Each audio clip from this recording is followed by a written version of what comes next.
Di video kali ini, ada yang, tentang definisi ada yang berhubungan dengan definisi berpikir kreatif dan juga tips-tipsnya.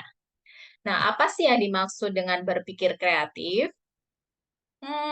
Berpikir kreatif itu adalah kemampuan untuk mempertimbangkan sesuatu dengan cara baru. Berpikir kreatif juga berarti merancang cara baru untuk melaksanakan tugas, memecahkan masalah, dan menghadapi tantangan yang nantinya membawa perspektif yang segar, tidak kuno, dan produktif. Nah, berpikir kreatif meliputi pendekatan baru untuk suatu masalah, resolusi untuk menyelesaikan konflik, hasil baru dari data atau pengalaman sebelumnya, pendekatan yang sebelumnya belum pernah dicoba, produk atau teknik baru dalam belajar. Tipe-tipe berpikir kreatif nih. Yang pertama, creative problem solving. Jadi di sini adalah kreativitas menciptakan cara baru untuk menyelesaikan masalah. Mungkin biasanya ketika kamu menyelesaikan masalah dengan membaca, misalnya ada tugas nih. Ketika biasanya kamu membaca, kali ini kalian memecahkan soal dengan menggunakan video atau berdiskusi dengan kelompok. Yang kedua, artistic creativity, yaitu kreativitas menghasilkan karya seni seperti prosa, pantun, puisi, dialog. Nah, ini berhubungan sama seni. Biasanya ada di pelajaran bahasa Indonesia ya, teman kece. Kalian dituntut untuk membuat sebuah karya seni yang menuntut kreativitas kalian dalam membuat karangan atau prosa, kemudian pantun, atau juga puisi dengan diksi-diksi atau pilihan kata yang unik dan juga berdialog dengan partner dalam grup.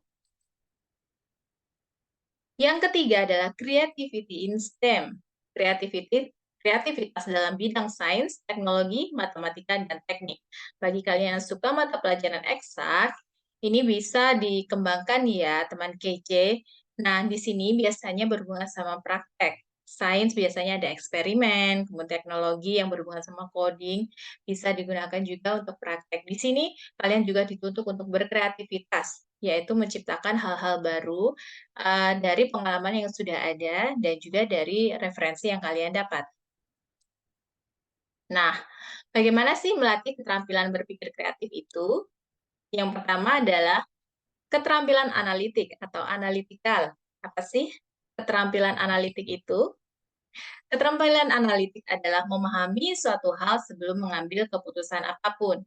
Jadi tidak boleh kita gerusa-gerusu atau kita terburu-buru untuk mengambil keputusan sebelum tahu akar masalahnya, sebelum tahu asal-muasalnya masalah ini timbul. Dengan berpikir analitik ini bisa membantu kalian berpikir secara atau menyelesaikan masalah secara sistematis karena sudah tahu asal-muasalnya. Kemudian yang kedua yaitu keterampilan dalam berpikir terbuka atau open-minded. Jadi berpikir terbuka dengan berani menyingkirkan segala opini atau asumsi buruk atau pikiran bias yang mungkin dimiliki. Jadi daripada menerima menerima hanya dari beberapa pihak saja, kita bisa berusaha untuk berpikiran terbuka atau open minded dengan segala kemungkinan, dengan segala prinsip, dengan segala aturan. Jadi kalau kalian sedang mempunyai tugas, perlu dipahami kalau tugas dari guru A pasti berbeda dengan guru B. Mata pelajaran A pasti berbeda dengan mata pelajaran B. Dengan hal ini, kalian bisa berpikir lebih kreatif lagi. Oh, kalau misalnya pelajarannya tentang matematika, aku harus begini. Kalau mata pelajarannya tentang seni budaya, aku harus begini. Jadi, dengan berpikiran terbuka, kalian tidak terlalu kaku ya, jadi lebih fleksibel dalam mengatasi masalah atau mengerjakan tugas. Keterampilan yang ketiga yaitu keterampilan penyelesaian masalah yang baik atau problem solving. Nah, dengan menyelesaikan permasalahan dengan cara yang kreatif, kalian bisa menyelesaikan masalah dengan lebih baik lagi. Bisa melihat dari berbagai pihak, dari beragam point of view atau sudut pandang, dan juga kalian bisa lebih fleksibel menerima solusinya nanti. Jadi kalau misalnya solusinya tidak seperti yang kalian harapkan, kalian tidak akan kecewa karena sudah memandang dari berbagai sudut tadi. Keterampilan berikutnya yaitu keterampilan dalam berorganisasi nih. Di sekolah pasti banyak kan organisasi yang bisa kalian ikuti, bisa organisasi intrakurikuler atau ekstrakurikuler.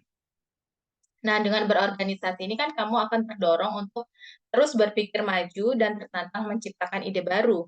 Karena di situ kalian bertemu dengan banyak orang, kemudian melaksanakan beragam kegiatan, dan juga kalian bisa mencari atau menemukan lokasi-lokasi yang berhubungan sama organisasi. Yang biasanya ada di sekolah saja, kalian bisa study tour kemana.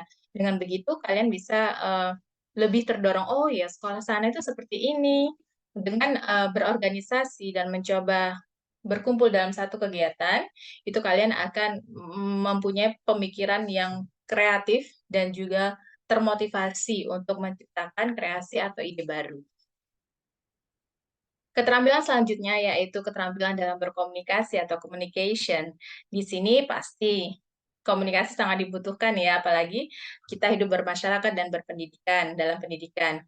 Ide atau solusi kreatif kamu akan dihargai jika dikomunikasikan secara kreatif atau efektif. Kalian sudah punya ide yang baik, kreasi yang baik, tapi kalau kalian tidak bisa mengkomunikasikan dengan baik, pasti akan menjadi kurang tersampaikan atau bahkan gagal nih. Apa sih manfaat berpikir kreatif dalam menyelesaikan masalah bagi siswa? Nah, manfaat berpikir kreatif dalam menyelesaikan masalah bagi siswa yang pertama adalah masalah cepat teratasi. Yang kedua, melatih cepat tanggap. Yang ketiga, berpikiran lebih terbuka. Kemudian yang keempat, mendapat pengalaman baru, tidak mudah stres, dan juga melatih jiwa kepemimpinan.